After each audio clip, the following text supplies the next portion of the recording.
Hello, and welcome to A Male Space. I am joined today by Dr. Stephen Baskerville for our show, Men Today, in which we discuss men's issues and men's well-being. Go to the description portion of this video for more information. Today we are going to discuss male whining, specifically the content in Dr. Baskerville's articles about male complaining on his Substack page. I will include links to his Substack page in the description. So let's get through this, Dr. Baskerville. What is the main challenge men face today in family and custody matters?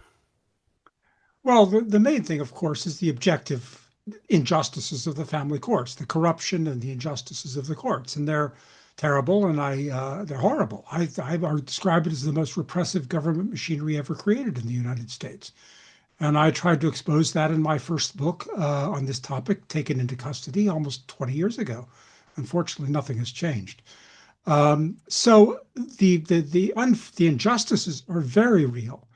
And what's even more is I thought when I published that book that, as people became more and more aware of it, men became more and aware of the injustices of the courts and others, I thought they would be rectified. People would reform the laws, reform the courts, and so forth. But that doesn't seem to happen. Instead, the injustices are now well known, but instead the men seem to just complain about it rather than trying to change it, and no one else is going to change it either. Right. Now, why does complaining about online about relationships, specifically about women or culture, usually accomplish nothing? Well, to a point, complaining is okay. I mean, we have good scholars. I mean, and journalists like Janice Fiamengo and the people I've quoted in my books, some older writers that go back decades, and they inform us about what's going on in the courts. And I've tried to bring other writers into my books. So getting information about injustices and exposing injustices is very important. But there comes a point when just voicing opinions is often dismissed as whining and whinging when you can't do anything about it, and or when you don't do anything about it. And I think that's kind of where we're at. Is these injustices are now well known. I think they've almost reached general knowledge, open knowledge. But nobody seems interested in doing anything about it. Just complain. So we have this huge manosphere, so-called, where men and women complain. And I fear that the complaining without action is, well, it leads to self-pity at its worst. And self-pity is one of the most debilitating um, emotions in politics, certainly, because it doesn't achieve anything, but also in your personal life. It's very unmanly. It's very feminine in many ways. And I hate to see men fall into it. So, complaining makes us feminized. It leads to the feminization of men. Well, I think so. It does in some ways. I mean, complaining about problems you can't solve, or at least talking about problems you can't solve, is kind of a well-known nowadays, a kind of a stereotype of women. I think everyone's seen that amusing video of the woman who says she's under pressure and she feels pain, and the man tries to tell her that she's got a nail sticking out of her forehead, and she says, "Well, don't try to stop trying to fix it. I don't want you to fix it. I just want you to listen." So he listens to her complaints about her pain and frustration and pressure, and then she's very happy and she thanks him. So yes, this complaining about something and just without taking constructive action to remedy it is is a kind of a stereotypical feminine trait. And it's not just men, by the way, who do this. It's not just the men, the victims of the injustices, but you also see this in conservative critics who will also complain in their own way, that are themselves feminized. And they will complain about the men who complain. The men are complaining about the injustices. The conservatives are complaining about the men, but the conservatives could do something about it also. They could. Many of them are politically articulate and powerful people who could start a movement toward rectifying, reforming the laws and the courts and rectify these injustices. But they don't do it either because they're feminized also. So I guess the bottom line is we're all women now. We've all been, the feminists have turned us all into women. They've legislated these injustices and they create frustration in all of us. We can't change them, or we think we can't change them. And so we complain and whine. And then we complain and whine about the men who are complaining and whining. And, you know, where does it end? Well, yes, this is a vicious cycle. Yes. Well, how can we turn our grievances into concrete, constructive action? Well, the obvious way that I thought 20 years ago when I wrote Taken into Custody, I thought the obvious way would be to join men's groups, to start men's pressure groups, interest groups, a men's liberation movement. A lot of men tried it. In fact, I served as the president of a men's specifically fathers' rights organization for 2 years, the American Coalition for Fathers and Children. And I thought if we signed up enough men, after all, there are literally millions, tens of millions of men who have been the victims of family court injustices. And if they were mobilized politically, imagine the power they would have. I mean, it would be comparable to the National Rifle Association or they could have enormous power. And yet, for whatever reason, they just don't do it. They don't. They don't join the organizations. They don't. They don't give money. They don't vote as a bloc. They don't. Mobilize. They don't write letters to their members of Congress. It's just very hard to mobilize them politically, which is, as a professional political scientist, I thought would be the obvious thing to do. So we have to look at other ways. We have to look at other ways of other forms of leverage that men have, and I think they do have a few forms of leverage that they could be using to change the legal and political system and the culture. Yes. Now, what is your opinion of this? And we've covered this before. Men complaining while at the same time indulging in sexual hedonism, which in my view adds fuel to the fire. It has those in charge equipped with punishments for those who indulge in this sort of activity. Well, yes, I think frankly there's some truth in that. In many ways, I mean, sexual licentiousness among men is a cliche, but it's also true. It is used against men, often unfairly, that men want nothing but sex, and that men are sexually licentious and indulgent, and therefore, what do you expect from men? But they're ruled by their gonads, and this is often unfair because men are driven by other motivations as well. Men want families, they want children, they want wives who are something other than bimbos. So it is unfair, but you're right. There is truth to it.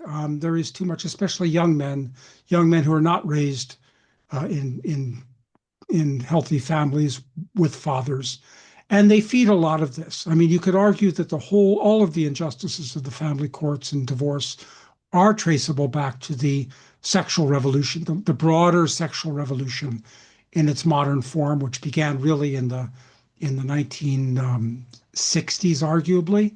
Although you could argue that antecedents. I mean, Playboy magazine was founded in the 1950s, and that wasn't driven by women. I don't think that was driven by men to a large extent. The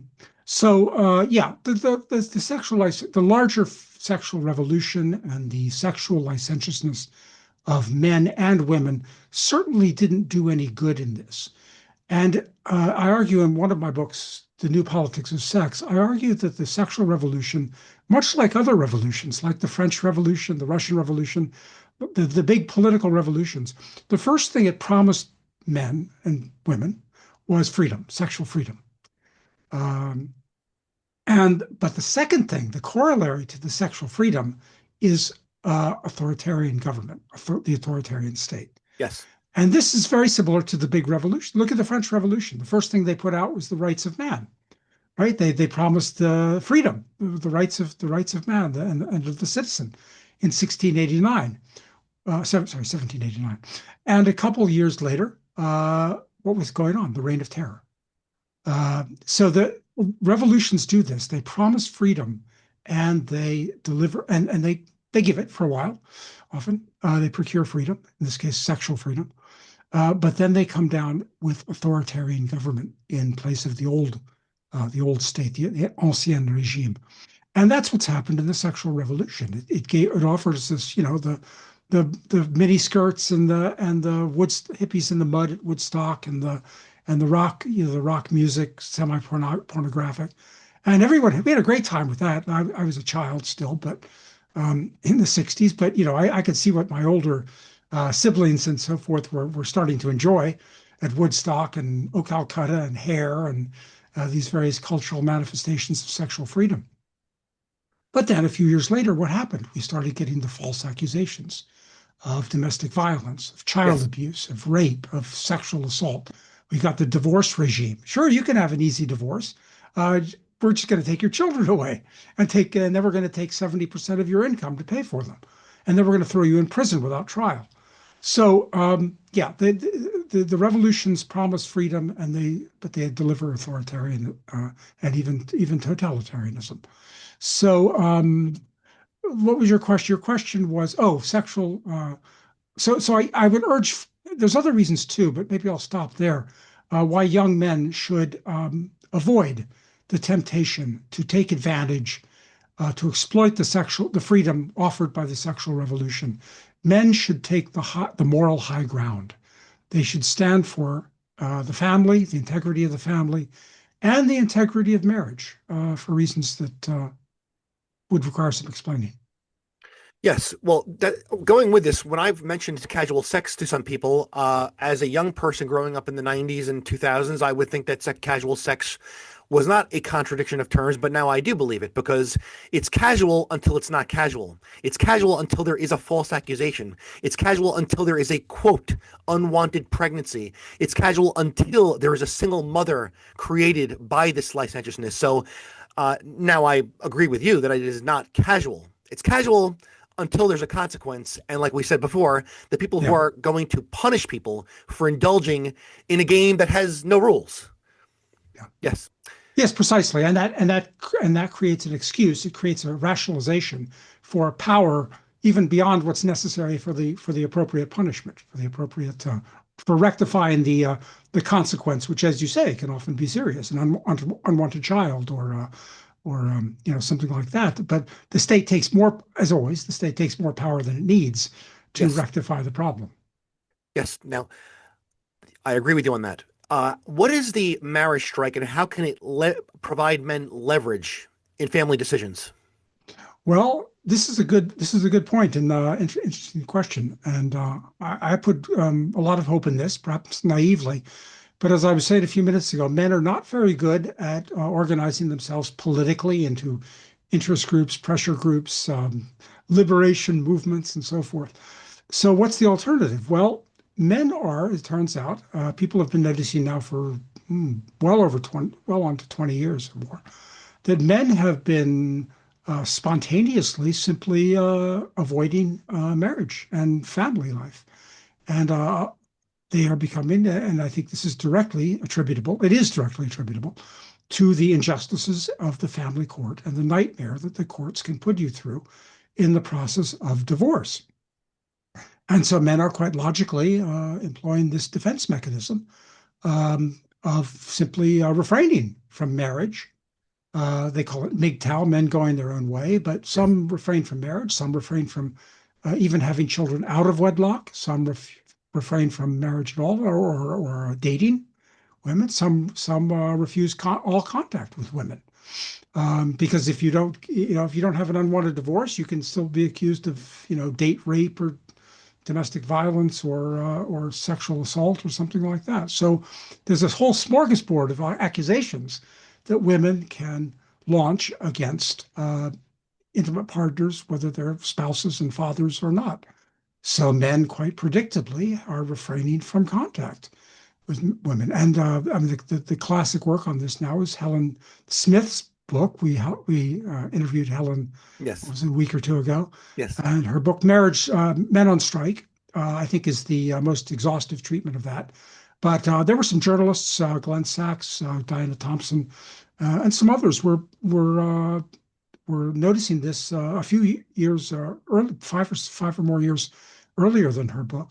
And if anything, this is becoming more important today than it was when people started noticing 20 years ago, because the political class is noticing, the conservative political class is noticing that young men are not marrying and having children, starting families. And so what they are, rather than doing something about it, the conservatives find it much easier to scold the men and nag them into marriage, which is another form of, I think, feminization.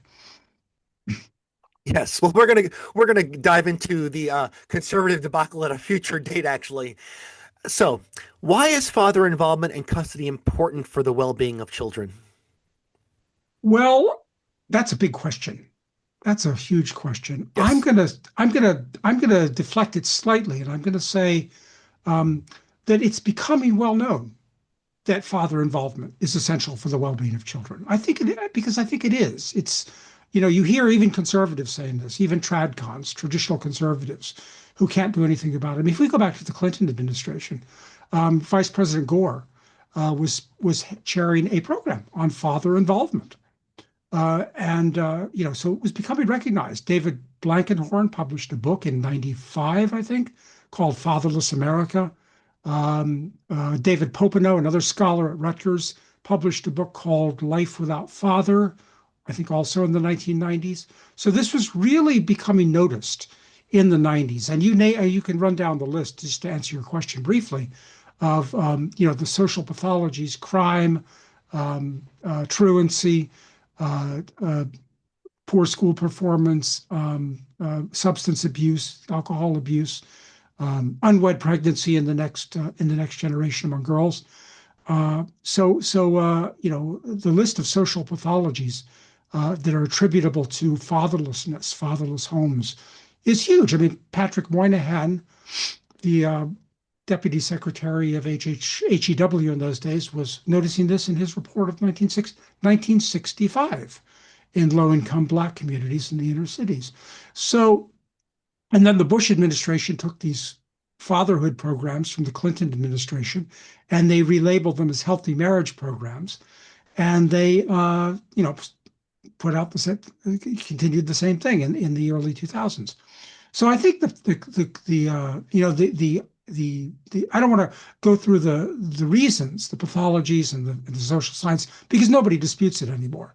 Yes. And by the way, even David Blankenhorn says that he himself debunked the argument from the left that this is attributable entirely to the low income families, the fact that they don't have money, because they found that the fatherlessness is just as severe in the middle class, and the pathologies like crime and substance abuse are just as likely to occur in middle class fatherless families as they are in low income fatherless families, households. In fact, even more so. They are more likely to happen in middle class fatherless households than in low income households with a father. Okay, so that's the reason. The really important question for us today is why, after, what is it, 25 years after the Clinton programs, or more, almost 30 years after the Clinton administration programs, why has this problem not ameliorated? Why is the problem worse than ever of fatherless households? And the answer is because these programs didn't do jack. These Mhm. programs didn't do very much. They didn't achieve anything. They were phony from the beginning. They didn't. They were too. Um, they were too sheepish, too diffident to really tackle the program. It turns out they offered nothing but really psychotherapy for fathers and sometimes for mothers, which quickly was hijacked by feminists to become feminist psychotherapy. And then the other part of those fatherhood programs was collecting child support. Yes. So you give two things. You scold and nag the fathers to be better fathers, according to feminist guidelines, and then you take more of their money after they're divorced, but you do nothing to prevent the divorce in the first place, which is filed almost entirely by mothers when children are involved. So these programs achieve nothing, and nothing the federal or state governments have done since has achieved anything either, because they don't want to deal with it. I noticed that Rick Santorum, no, not Rick Santorum, DeSantis in Florida resurrected these programs a few years ago or very recently, actually, in Florida, and it will achieve nothing. I see. Well, could you explain how father custody would collapse the broader feminist agenda, as you and Dr. Dale Naess have suggested? Yes, I stole Daniel Amneas's book. I quoted in my own his most famous book, The Case for Father Custody. I Yes. think it says it all, the title, and I endorse that. I endorse that. It's a little bit provocative on my part to say I endorse father custody because then people will say, well, what about if the father really is a scoundrel, and he really does run off and abandon his family for no reason? And I mean, this does happen. I can't say it never happens. So what happens if he's an adulterer and he deserts the home and he beats his wife and his children and so forth? Well, that's the same thing. Basically, what I mean by father custody is a rebuttable presumption of father custody, and basically it means making the marital contract um, a legally enforceable contract, so that whichever parent, I should say, when children are involved, whichever parent breaks the contract incurs the responsibility for breaking the contract. That's as simple as that. And given the fact that mothers, when children are involved, you often hear 70% of divorces are filed by women, but that's misleading. When children are involved, it's really closer to 100% of divorces are filed by the mothers. And so, and almost entirely without any legal grounds, legally recognized grounds, not because the father is abusive or violent or deserting the home or adulterer or anything like that. It's simply well, you'll have to consult the feminist psychotherapists for the reasons, but they're without legally recognized grounds. So when I say father custody, it basically means uh, uh, basically putting limits on no fault divorce when children are involved, making sure that the marriage contract is legally enforceable, especially when children are involved, and that the parent that's faithful to the marriage and the family retains custody of the children with the least possible intrusion by the courts or the government officials into his or her private family life. Yes. Now I'm going to throw something in there. Some men might oppose the legality of this contract, meaning that some people want the government out of marriage altogether. My question is, I believe that I'm right in this, but I will ask the question to you to get your input. If there is absolutely no government involvement or no institutional involvement at all, then how could fathers have rights to their children at all then? Because when we speak about the shared ownership of the child raising process, of which the feminists want 100%, if there's no institution to back up the father or no social enforcement of fatherhood, then the father, to me, is nothing then. There has to be other social institutions that are backing the father up to engage in the reproductive process, right? So, can we actually have no government in marriage? That's a very good point, and you're absolutely right about that. Yeah, it sounds very good to have no government involvement in marriage until the children come along, and then you have to figure out what to do with them. After all, we have that already. I mean, there's nothing stopping two individuals, for that matter, two heterosexual or homosexual, Yes. or three or four, from stopping in a church and having a marriage and saying we're married now, and that's fine. Okay, but when children come along, the government's going to have to, and you often hear from these same hyper libertarians, well, you just have 50-50 custody, but someone has to enforce that, right? Yes. If one parent runs off with the children to another country or to another state, somebody's got to enforce the 50-50 custody, which again means the state. No, you're right.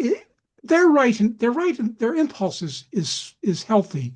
The state should stay out of married life. It should stay out of the family. The family should be a protected zone of a refuge from state intrusion. The authority in the family are the parents. The parents are the authorities, and I think the father is the ultimate authority in the family, not the state.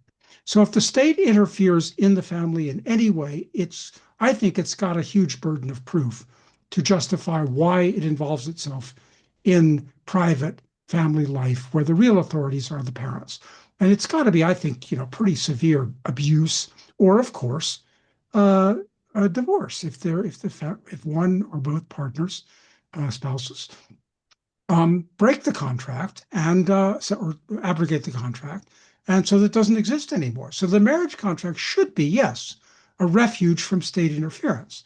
And if the state interferes in family life, most likely because of the children, it's got a burden of, I think it's got a burden to justify it and to keep it to an absolute minimum, which is why I say that the spouse that has done, if one spouse has done nothing wrong and hasn't given grounds for a divorce and hasn't agreed to a divorce, that spouse should be left in peace with his or her children.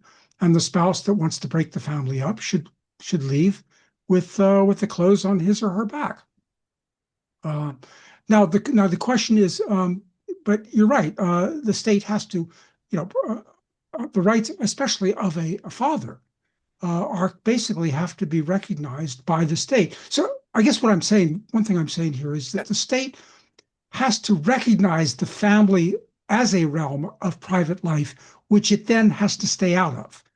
And that's that's expecting a lot of the state, I realize.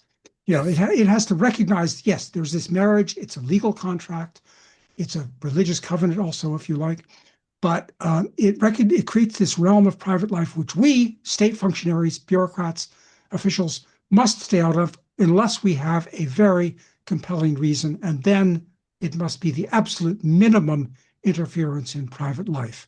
But fathers in particular, I think, are being very narrow-minded if they don't recognize this. Because after all, a father's rights has to be conferred by the state's recognition of the legal marriage.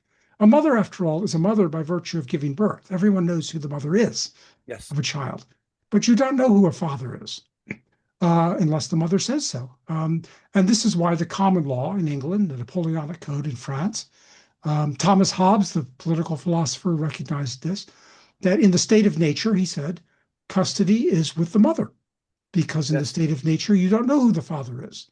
And in the state of, but when there's a marriage, where they're in the civil society, where matrimonial laws exist, then the matrimonial laws state in these codes that I mentioned, in the standard legal codes, that a married father a father is the man married to the mother, not necessarily the sperm donor, not Yes. necessarily an interloper, Mhm. but the man who's legally married to the mother is presumed to be the father.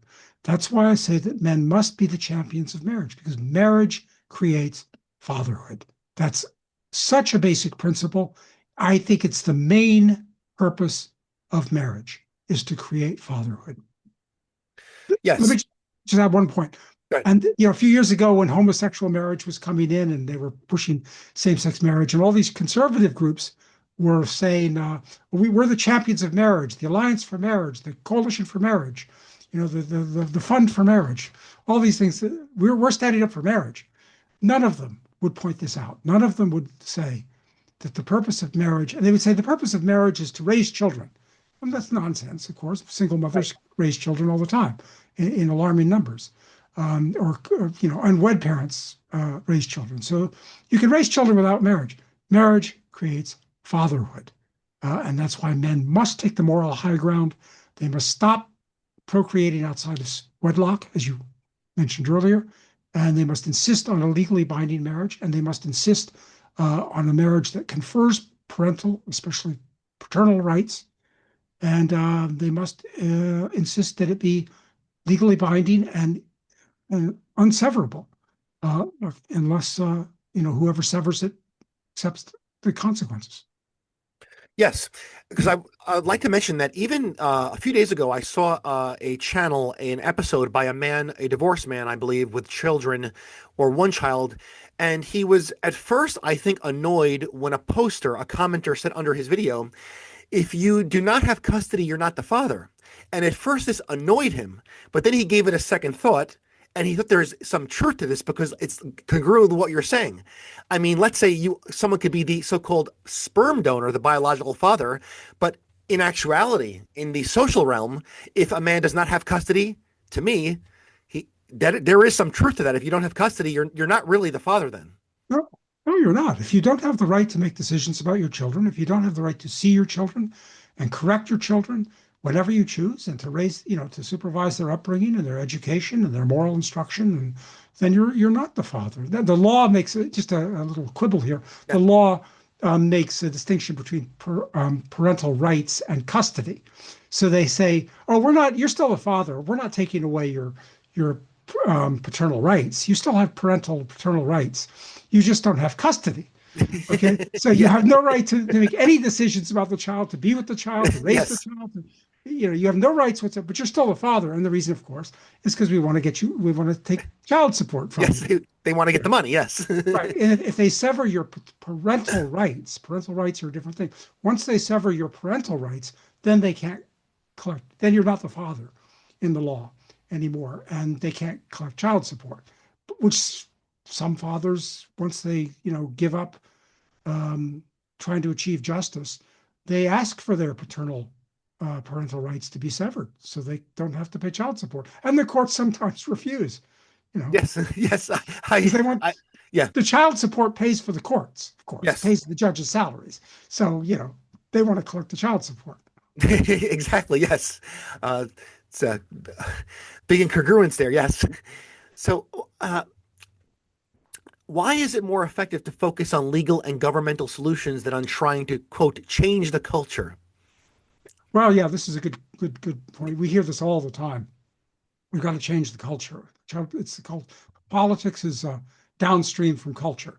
If you want to change the politics, change the culture. Well, there's some truth in that, but what is well, I object to it because it's become an excuse to do nothing, and that's what conservative, not just fathers and uh, and men, but conservatives for a couple decades now have used that as an excuse to do nothing, to sit on their duffs and say, "Oh, we got to change the culture." But you can spend your life trying to change the culture. We never change the culture. You can enlist 100,000 men to change the culture, citizens, and they're not going to change it very fast. Whereas a few well-determined, skillful individuals can change the laws, and that's what we have to deal with in this case. It's the laws. The culture, the laws are part of the culture. They're part of the legal culture Yes. and the political culture. And so you can't separate. Pardon me. You can't separate those. You have to.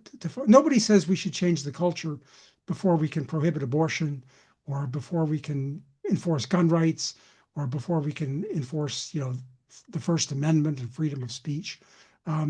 So this is an excuse. But yeah, by all means, change the culture, but don't use it as an excuse to ignore the laws and the politics. Right. Because as we, as I've seen, as I've interpreted, wasn't the sexual revolution possible because of a change in laws? Such as Yes, yes, for example, the legality of the production of pornography, the access to certain forms of birth control, the more widespread access to abortion, that was done by law. I, absolutely. Very good point. Yes, a whole series of legal cases, and primarily not only by law but by courts specifically. Some of it was done by legislatures, but uh, too much of it was done by law. And conservatives complain about this, and they rant and rave about these court cases. But you're absolutely right. There's no evidence whatsoever that the larger culture was in favor of. There was no popular cultural agitation in favor of legalized pornography or legalized contraception or legalized abortion or legalized homosexual marriage or transgenders. I mean, there wasn't a public outcry about this. It was a few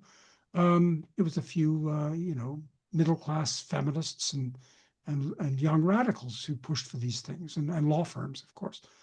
But you're absolutely right. The sexual revolution was brought in by legal changes that had no necessary connection to the larger social and political culture. right, because to me that proves my point in that the laws dictate the culture, just as culture dictates as a feedback loop to the culture has a feedback loop to the law as well. They're in both directions, even though many people think that they're not in both directions. Absolutely. Yes. So Absolutely. There's a nice quote about that.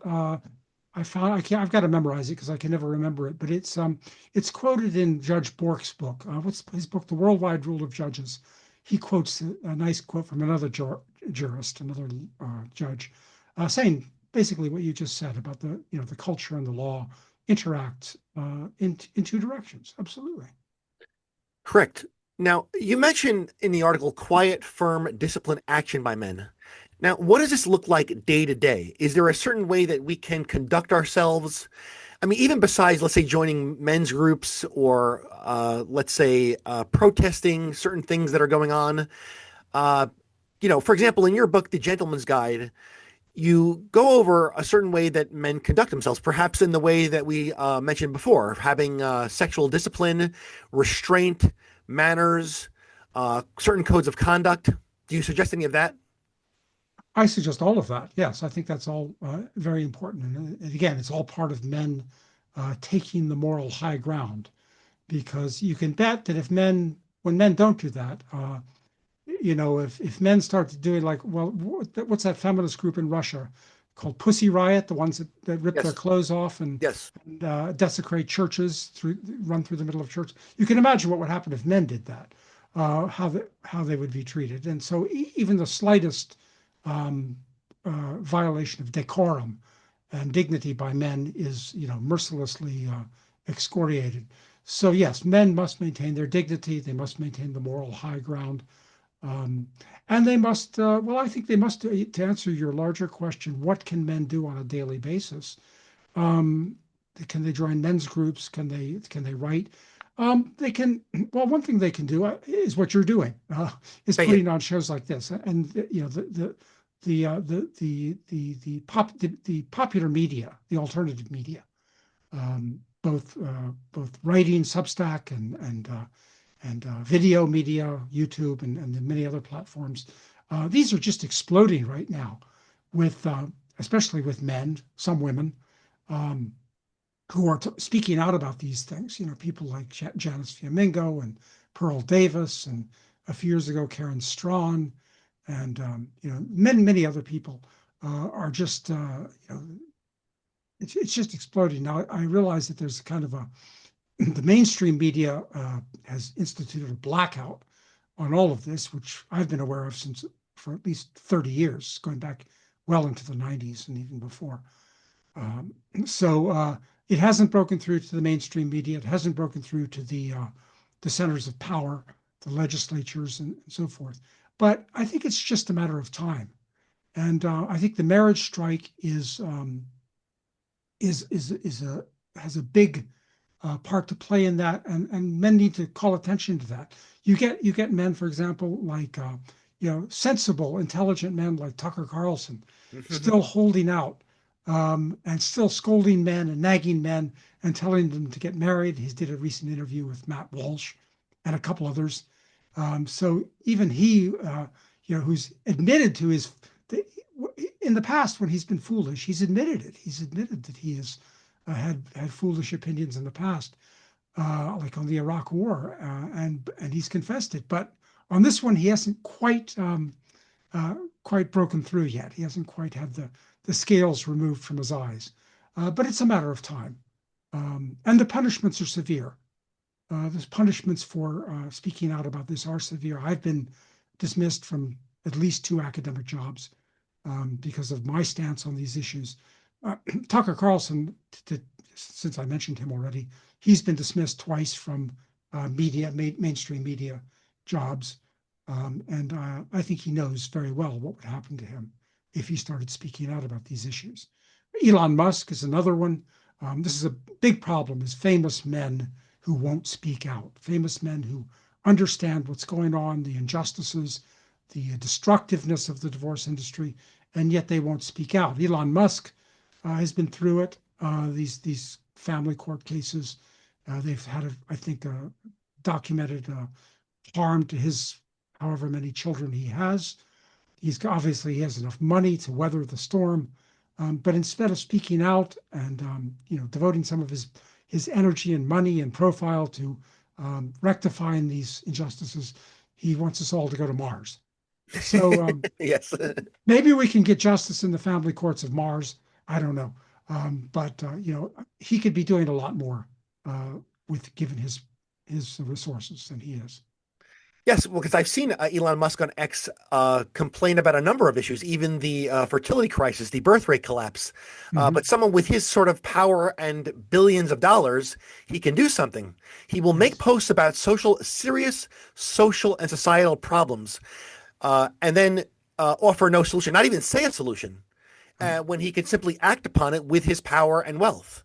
And nothing is done. But don't you think that it is reaching the mainstream? For example, I'm not sure if I could call these influencers or talking heads, let's say, mainstream people. But wouldn't you say that people like Chris Williamson, Scott Galloway, Richard Reeves, Jordan Peterson, they are mainstream people, I believe. These people have millions of followers and people who buy their books at pretty large rates. That's a very good point. Yeah, no, you're right. They do, and I would classify them as mainstream. No, Yes. their books are published by mainstream publishers. They get reviewed in the mainstream press, places like the Atlantic and the New York Review of Books. So I think they very much are mainstream. Um, Now, the mentioned ones you've mentioned are kind of liberal left of center. There's others that are more centrist or more right of center. And this has been going on actually for years, ever since I've been involved in these issues since the 90s. There's been a number of these journalists or social scientists who do talk about these issues at great length, but they always spin them. They spin them away Yes. from any practical solutions. Yes. They spin them into psychotherapy. They spin them into blaming men, or sometimes blaming gentle blame on women. But they never will broach the possibility of legal or political reforms, even though many of them have legal and political, connections or power or leverage. But they will not discuss them in terms of where the problem is coming from. So they're really they kind of grounding operations. They want to harness this male discontent and anger with these things, and then drive it and then neuter it, drive it into the ground, um, you know, and make sure that it's harmless and innocuous. And yeah, Yes, because we're going to dive into that on a future episode, but I just want to add in here just an example. For example, well, actually, two examples. Well, we'll leave all the examples for another episode, but I want to just throw in some here. For example, I have seen I've heard Dr. Scott Galloway. He will, well, I don't know if it's doctor, I'm not sure he's a PhD, but Scott Galloway, I know that he's a professor. But anyway, he has mentioned specifically the social pathologies and risks of fatherless children, specifically fatherless males. But he says that, but I've never heard him go further into asking or dissecting why there are so many fatherless males. He'll precisely. say it, but then he'll say that men must work harder, men must attend school, men must socialize, must try ways to form Mhm. relationships with women. But you're saying that these men are, let's say, at a disadvantage from being fatherless, which is a huge disadvantage to, I believe, socially as well, all around the board, socializing, meeting people, conducting oneself, financial and academic achievement, but he doesn't go to the root of the problem. Then Chris Williamson, who I do believe has good content. I've been watching his YouTube channel for years. He doesn't just touch upon social issues. He's had all kinds of athletes and other people on there, bodybuilders, fitness experts. However, Williamson, and he could put out whatever he wants. It's his show. It's kind of like a change of pace almost within the week, meaning that he'll talk to a very serious person, such as Mary Eberstadt, about the harms of the Mhm. sexual revolution and fatherless children, and how we have to get society out of this sort of free for all. But then a couple of days later, he'll interview a pickup artist or a licentious man like Mhm. Dan Bilzerian, who is certainly not part of any solution for the problems that we're discussing here, or stating those specific problems. And then the next clip, you'll see him saying to men, "You have to get more attractive to women. This is how you pick up women." Well, why are all these social pathologies popping up? Why is there disrespect between the sexes? Why are men and women being having a harder time getting married or even finding dates? But that just goes to show that you are correct in this. That they come up to the line of scrimmage, but they don't want to go all the way. They don't want to play hardball. They want to play softball. Very true, very Yes. true. No, well, and this goes back. I mean, the two scholars I mentioned in the 90s, Blankenhorn and Popenow, both did very admirable jobs of laying out the problems of fatherless America, Yes. as Blankenhorn titled his book. Excellent job. And then where do the one point where they both, in those days, they did give it a reason. They said fathers were abandoning their children. Well, there's Mm. not a shred of evidence for that. I mean, you can find examples of anything, but there's no evidence whatsoever that that is the main or even an important cause of the problem. In fact, so much so they've dropped that. They've dropped that lie, and that's what it was, a bald-faced lie. Yes. And now they have more subtle ones. The ones like Williamson and Galloway and Reeves, they're more subtle. They don't Yes. blame the fathers. They don't say they're abandoning their children so boldly, so directly, but they imply that the men could be better. So this is an old game. It's been going on for a long time. And just to take one, Blankenhorn and Popenow were also like the ones you mentioned, kind of left and center. But you mentioned Mary Eberstadt, who is right of center, and she plays the same game. I've got a lovely video of her where some woman asks her a question, and the woman says, "I think men are being treated horribly. The fathers in the courts, their children are ripped away from them. They're. I think we're just." And the woman said from the audience was very good. She said, fathers are just being treated like dirt by our society and by the courts and by the government. And Mary Eberstadt's response was, I couldn't agree with you more. But then she subtly changed to this, and she started talking about the importance of fatherhood. And then she started denigrating specific fathers for not living up to it.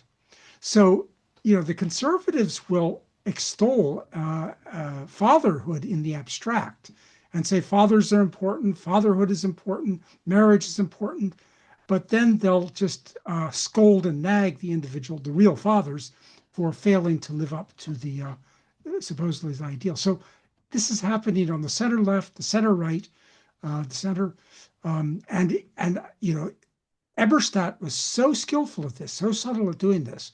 It's impossible to believe that she wasn't well well aware of what she was doing and had practiced it. Yes, and I think that is, if I have it correct, is her husband Nicholas Eberstadt. I think that he wrote a book. He's a demographer. Yeah, he wrote the book of men. I did not read the book. I think I should, about the cohort of men who are, let's say, voluntarily unemployed by the some large number. Did you hear about that book? Yeah, he's a demographer. He's done some excellent work on population issues. I like his work on some other issues very much. I'm not aware of that. I mean, I haven't read that book either. Um, Yes, yeah, but because yeah, they're related. yeah, because I saw him on the Chris Williamson show also, and I respected what he had to say. He is di diagnosing a problem. Well, I don't know if diagnosis is the proper word. He's recognizing a problem of men walking away from society altogether. But again, I'm not saying I'm going to dictate what another man does, but he mentioned the problem, but he's not, I don't remember him going further into why men are disenfranchised, why men are apathetic, why they are in the situation they're in. So again, Right. it's like going to that line of scrimmage again, but not Mhm. not going all the way. For example, I remember that he Yeah. said that there are many jobs available for men, even low skilled men, where you just have to, let's say, show up to the job, follow orders, and not be high. Well, wouldn't a good question be, why don't men want to do this anymore? Why do they want to contribute to a society that is leaving them out in the cold? I didn't hear that question. So, Right. yes, And why, how do you get one of those jobs when you've done a stint in jail and you've been turned out on the streets and you're basically homeless and you're unemployable because yes, of your time in incarceration without trial, by the way, even though yes, the incarceration is without trial, no employer is going to listen to that. So, yes. Yeah, so I think that we've done a good job today in discussing how we're going to go about our issues. And I think that we're doing a fairly good job at uh, uh, looking at these matters from a sort of lucid point of view rather than being hysterical or complaining. I think that more men should start doing this. Let's say do away with the vulgarity, the impulse for sexual hedonism, the complaining, and let's say look at it from a very level-headed point of view from now on. No, I agree. I agree. I think it's imperative on men to elevate the quality of debate. I mean, I like to think, as an academic scholar, I know academic scholars don't have very good reputations these days, and rightly so. They've done it to themselves. But I still like to think that academic scholars and good journalists, even if they're self-taught journalists and self-taught scholars, have a role, and other professional people. If there's good lawyers left, a few of those, clergymen, if they can break out of the apathy of their profession. I like to think that these kind of intellectuals could have a role in elevating the quality of debate and taking the moral high ground. Maybe that's naive, maybe that's self-serving, but I do my best. Yes, thank you. And to listeners, thank you for being with us today, and we'll catch you next time. Okay.